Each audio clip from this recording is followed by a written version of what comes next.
ऋतिक रोशन इन दिनों अपनी upcoming film Vikram Vedha के हिंदी में रीमेक की शूटिंग में बिजी हैं। अब खबर आ रही है कि ऋतिक ने फिल्म के पहले एक्शन सीक्वेंस की शूटिंग पूरी कर ली है।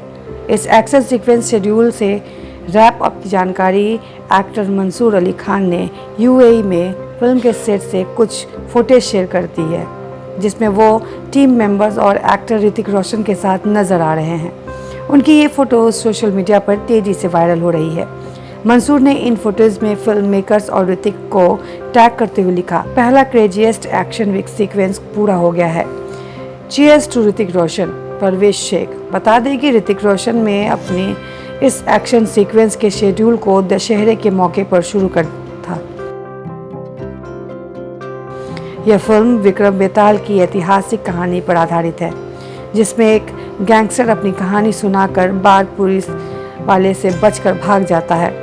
आपको बता दें कि फिल्म विक्रम वेधा साल 2017 में आई और आर माधवन और विजय सेतुपति की तमिल फिल्म का हिंदी रीमेक है। इस हिंदी रीमेक फिल्म को पुष्कर और गायत्री निर्देशन में बनाया जा रहा है। फिल्म का निर्माण वाइनाड स्टूडियो के बैनर तले किया जा रहा है। वहीं इस फिल्म में ऋतिक रोशन और सैफ अली खान के अलावा प्रभास लीड रोल निभा रहे हैं। फिल्म को अगले साल सितंबर में रिलीज किया जाएगा।